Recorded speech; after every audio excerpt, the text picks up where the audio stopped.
Hello IBS family, কেমন আছেন সবাই? আশা করি ভালো আছেন। আমিও আল্লাহর রহমতে অনেক ভালো আছি, আলহামদুলিল্লাহ। তো আমার ভিডিও যারা দেখেন তারা জানেন যে আমি প্রায় 7 বছর আইবিএস এর ভুক্তভোগী ছিলাম। কতটা কষ্টকর জীবনযাপন করতে হয় আইবিএস থাকলে, এটা যারা আইবিএস এর পেশেন্ট আমার ভিডিও দেখতেছেন তারা খুব ভালো করেই জানেন। তো আমি যখন 2015 সালে আমি যখন এসএসসি পরীক্ষা দিই, এসএসসি পরীক্ষার টেস্ট পরীক্ষা যখন আমি দিই, এরপরই হচ্ছে আমি আইবিএস আক্রান্ত হই। তো আমি ফার্স্টে বুঝি নাই যে এটা কি। তো আমার সিভিয়ার কনস্টিপেশন হয়ে গেছিলো ফার্স্ট টাইম। তা আমি এটাকে এত গুরুত্ব দিই নাই, ভাবছি এটা এমনি সেরে যাবে। তো ডে বাই ডে হচ্ছে আমার বিভিন্ন সিমটমস আরও অ্যাড হয় বডিতে। বিভিন্ন হাজারটা সিমটমস আমার বডিতে আসে। আমার সেক্সুয়াল স্ট্রেংথ কমে যায়। তখন আমি একজন মেডিসিন বিশেষজ্ঞ শরণাপন্ন হই। তো সে আমাকে কিছু মেডিসিন দেয়, ওগুলো আমি খাই, কিন্তু আমার কোনো কাজ হয় না। তারপর আমি গ্যাস্ট্রোএন্টারোলজিস্ট দেখাই, অ্যান্ডোস্কোপি থেকে শুরু করে যত ধরনের টেস্ট আছে, থাইরয়েড টেস্ট পর্যন্ত করছি। তো সব কিছু নর্মাল। ডক্টর বলছে যে এটা তোমার মাথার রোগ, তুমি আমার কাছে আইসো না, এটা তোমার ফাংশনাল ডিসঅর্ডার, এটা কখনো ভালো হবে না, তোমাকে এটাকে সারা জীবন এটাকে তোমাকে নিয়ে চলতে হবে। তো এরকমভাবে হতাশ হয়েছে অনেক। 7 বছর ভুগছি, হোমিওপ্যাথি খাইছি অনেক, কোনো কিছুতেই কোনো কাজ হয় নাই। তো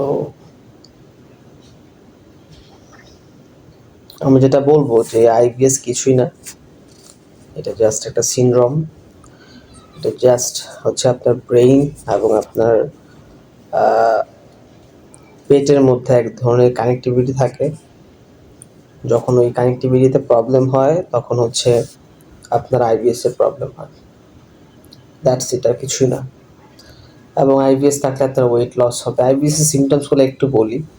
আপনার ওয়েট লস হবে, আপনার পেটে ব্লোটিং হবে, কারো কারো কনস্টিপেশন, কারো কারো ডায়রিয়া, লুজ মোশন, কারো কারো অল্টার, না দুইটাই হয়, কারো কারো পিচ্ছিল পিচ্ছিল আম যায়, খাওয়ার দাওয়ার রুচি থাকে না, ওয়েট লস হয়ে যায়, মানসিক স্ট্রেস চলে আসে, অ্যাংজাইটি কাজ করে, রাতে প্রপারলি ঘুম হয় না, ডিপ স্লিপ হয় না, পেটের মধ্যে শব্দ করে, কারো কারো ব্যথা হয়, অ্যাবডোমিনাল পেইন হয়, কারো ক্র্যাম্পিং হয়, ট্রেমার হয়, কারো ফেট্যাক থাকে। এইগুলো হচ্ছে আইবিএস এর সিমটমস। যারা আমার ভিডিও দেখতেছেন আইবিএস এর পেশেন্ট যদি হন তাহলে এই সিমটমসগুলোর সাথে আপনি খুব পরিচিত। তো ফাইনালি আমি কিছু মেডিসিন খাই, আমি কিছু হার্ব খাই যেগুলো আমার ইন্টেস্টাইনের জন্য ভালো কাজ করে, এবং আমি অ্যান্টিসাইকোটিক খাই, আমি ডিপ্রেশন খাই। তো ভালো হয়ে গেছে আমি এখন প্রায় 3 বছর। আমি অনেক ভিডিও করি, অনেককে অনেক ইনফরমেশন দিই। গতকালকে একজন ফোন করছে, সে প্রায় 8বারের মতো অ্যান্ডোস্কোপি করছে এবং 8বারই হচ্ছে তার রিপোর্ট নর্মাল। এরকম অনেকেই ফোন টোন করে এবং অনেকের প্রবলেমগুলো বলে, এবং পুরা হোল বডি টেস্ট করা লোকও আছে, যে এমআরআই থেকে শুরু করে পুরো ফুল বডি টেস্ট করছে, সব নর্মাল, সব নর্মাল। তো কেন নর্মাল হয়? যে আপনার ব্রেইনে যখন সেরোটোনিন কম থাকে, আপনার ব্রেইনে যখন ডোপামিন লেভেল কমে যায়, অ্যান্ডোরফিনস লেভেল কমে যায়, অক্সিটোসিন লেভেল কমে যায়, অ্যাফিনেফ্রিন, নরএফিনেফ্রিন লেভেল কমে যায়, ওইগুলা যখন আপনার ডেফিসিয়েন্সি হয়, আমি সবসময় বলি ওইগুলো যদি আপনি রিফিল করতে না পারেন তাহলে আসলে আপনি আইবিএস থেকে বের হতে পারবেন না। এবং আপনার গাট হেলথের দিকেও আপনাকে নজর দিতে হবে।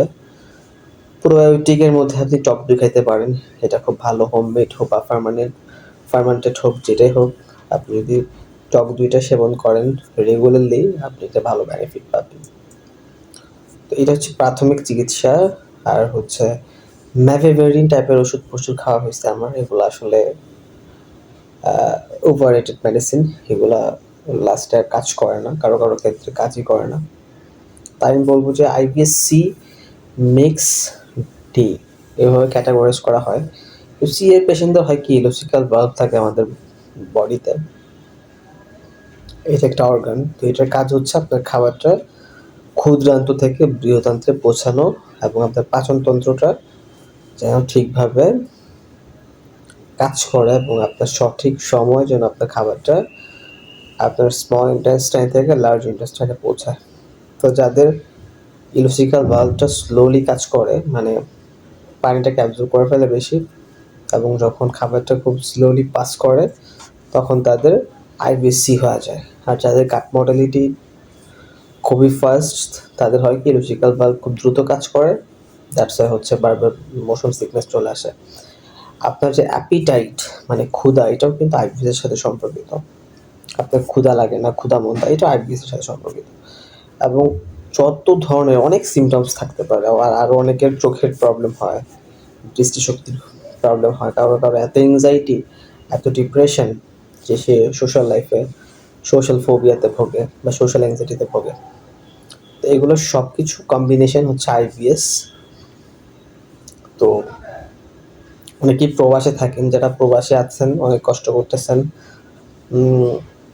কিছুতে কিছু হচ্ছে না, প্রবাস জীবন খুবই কষ্টে কাটতেছে, আমার সাথে কন্ট্যাক্ট করতে পারেন। স্পেশালি যারা প্রবাসে থাকে, তারা প্রবাসে থাকে এমন একটা রোগ এটা যে ওখানে বসে কাজ করবে, কারণ প্রবাসে যারা যায় বেসিক্যালি কাজ করার জন্য যায়। তো তারা যদি ওখানে কি এরকম মানে একটা প্রবলেম পড়ে যায়, তখন তাদের কাজের প্রতি অনীহা চলে আসে, লেজি হয়ে যায়, কাজ করতে পারে না, উইক থাকে অনেক। তো দেখা গেছে অনেক কষ্ট পায় তারা।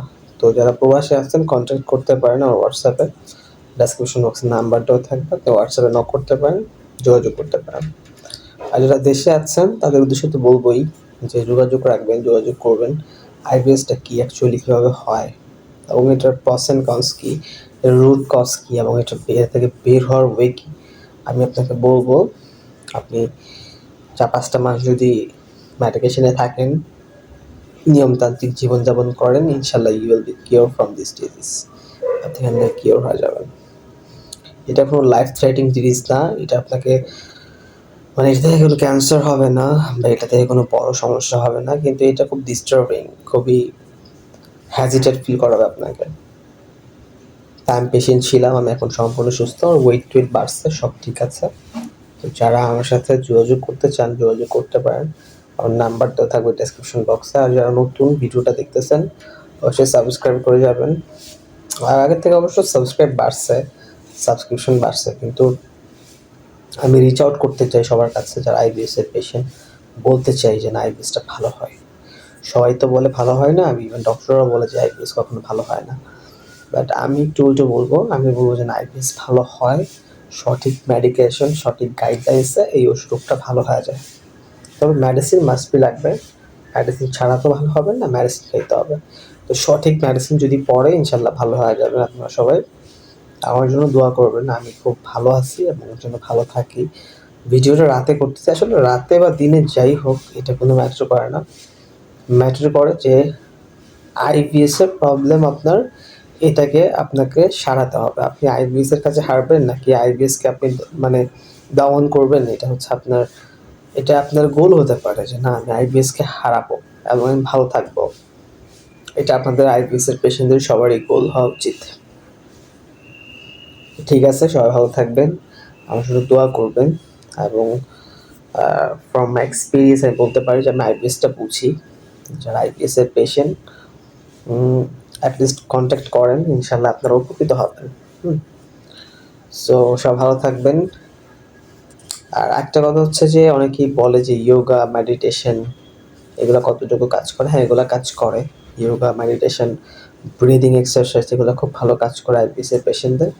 তো সাথে মেডিকেশন অ্যাড করতে হবে, তাহলে হচ্ছে আপনি হিল হবেন, রোগটাকে কিওর করতে পারবেন।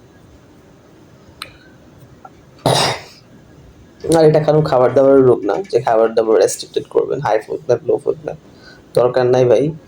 আপনি যদি ভালো থাকেন, ভালো তাহলে আপনি যে খাবারটাই খাবেন সেটাতে প্রবলেম হবে না। আর যদি আপনি ভালো না থাকেন, আপনি যে খাবারটাই খাবেন, যত ভালো খাবারই খাবেন সেটাতে আপনার প্রবলেম হবে। সো আইবিএস কিছুই না, just syndrome, it's a brain goat disorder. এটা আপনাকে মানতেই হবে, আজকে মানেন বা কালকে মানেন, এটা মানতেই হবে যে it's a brain goat disorder and of IBS, এটাকে কিউর করতে হবে। ডেসক্রিপশন বক্সে নাম্বার দেওয়া আছে, দেশে বিদেশে বা প্রবাসে যারাই আছেন যোগাযোগ করবেন, ইনশাআল্লাহ উপকৃত হবেন। That's all for today. ধন্যবাদ সবাইকে।